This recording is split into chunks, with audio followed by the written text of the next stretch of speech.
આજની તારીખમાં પણ ગુજરાત હોય કે ભારતમાં ઘણા બધા પરિવારો એવા છે કે જે દીકરી જો જન્મી હોય તો એ જન્મતાની સાથે સોનું ભેગું કરવા માંડે, કારણ કે એક વર્ષોની પરંપરા છે કે ભાઈ કન્યાદાન થાય ત્યારે દીકરીને સોનું આપવું. નમસ્કાર. ભારતની અંદર વર્ષોથી લગ્નમાં એક એવી પરંપરા છે કે પરિવારના લોકો છે એ પોતાની દીકરીના જ્યારે લગ્ન હોય ત્યારે સોનું ચડાવે, એટલે સોનું આપે.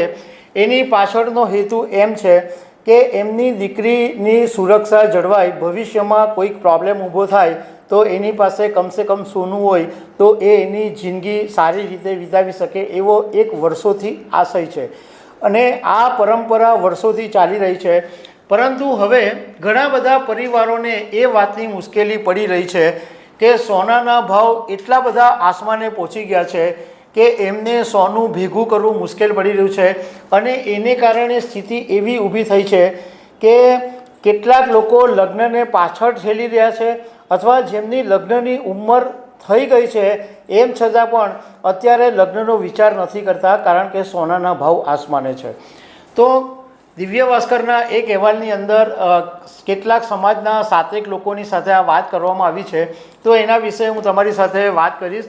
મારું નામ રાજેશ શાહ છે અને તમે જોઈ રહ્યા છો ગુજરાતના સૌથી મોટા ડિજિટલ ન્યૂઝ પ્લેટફોર્મ ખબરછે.com. આજની તારીખમાં પણ ગુજરાત હોય કે ભારતમાં ઘણા બધા પરિવારો એવા છે કે જે દીકરી જો જન્મી હોય તો એ જન્મતાની સાથે સોનું ભેગું કરવા માંડે, કારણ કે એક વર્ષોની પરંપરા છે કે ભાઈ કન્યાદાન થાય ત્યારે દીકરીને સોનું આપવું અને 1 કિલોથી માંડીને 10 કિલો સુધી અથવા એટલે ઘણું બધું સોનું આપવાની પરંપરા હોય છે.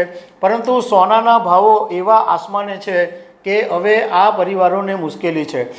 સુરતની અંદર હું તમને વાત કરું તો સુરતમાં ખત્રી સમાજ આ બાબતે બહુ જાણીતો છે કે એમની દીકરીના લગ્ન વખતે ઘણું બધું સોનું ચડાવે અને ખત્રી સમાજની અંદર જે દિવસે દીકરીનો જન્મ થાય એ દિવસથી જ એ પરિવારના લોકો 1 ગ્રામ, 5 ગ્રામ, 10 ગ્રામ સોનું ભેગું કરવા માંડે અને જ્યારે દીકરીની ઉંમર થઈ જાય ત્યારે એ સોનું એટલું ભેગું થઈ શકે. પરંતુ બધા પરિવારો માટે આ શક્ય નથી હોતું. એમને ઘણા પરિવારો એવા હોય છે કે જ્યારે દીકરીના લગ્ન થવાના હોય એના 1-2 વર્ષ પહેલાંથી પૈસા ભેગા કરવા માંડે, પરંતુ અત્યારે સોનાનો ભાવ 89,000, 90,000 10 ગ્રામ પહોંચી ગયો છે.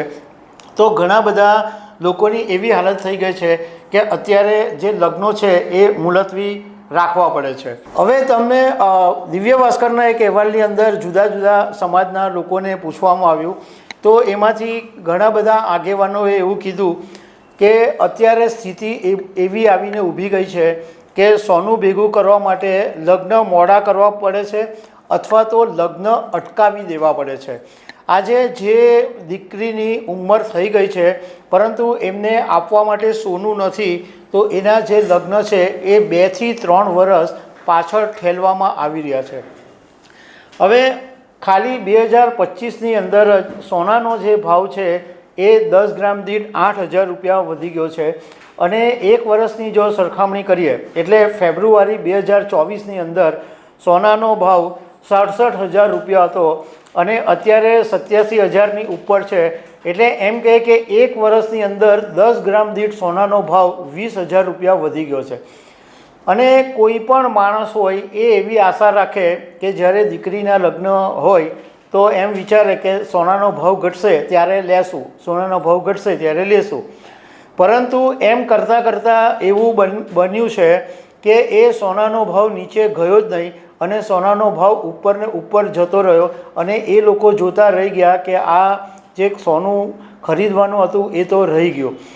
હવે તમે સોનાનો ભાવની જો 1951થી ગણતરી કરીએ તો તે વખતે 98 રૂપિયાનો ખાલી ભાવ હતો અને આજે 88-89,000 રૂપિયા સુધી પહોંચી ગયો છે.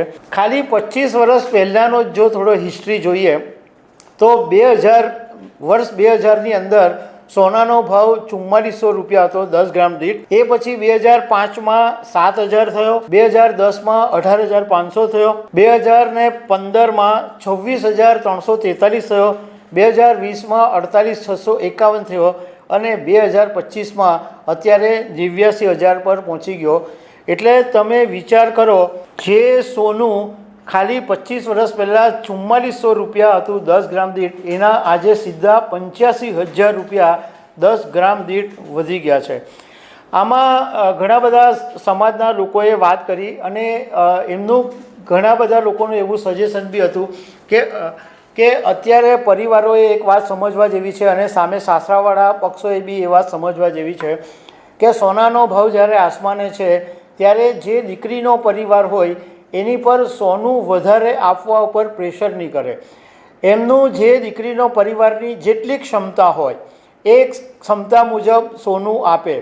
બીજું કે કેટલાક લોકોએ એવું પણ સજેશન કર્યું કે અત્યારે સોનાનો ભાવ આસમાને છે અને લગ્નનો ખર્ચો પણ બહુ ભારે આવે એમ છે, તો એવા મધ્યમ કે ગરીબ વર્ગના જે પરિવારના લોકો હોય એણે આજે સમૂહ લગ્ન જે થાય છે એ બહુ જ સારી રીતના ઘણા બધા સમાજના લોકો સારી રીતે કરી રહ્યા છે।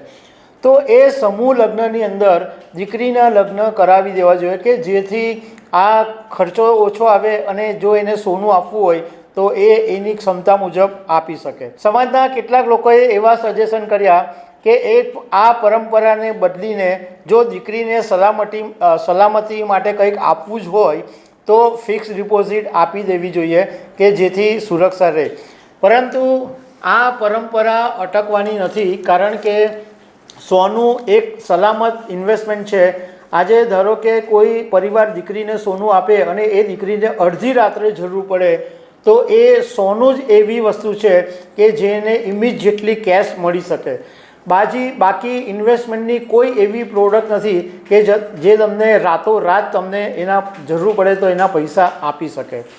તો દર્શક મિત્રો, આવી અનેક વાતો સાથે અમે તમને મળતા રહીશું। Thank you very much.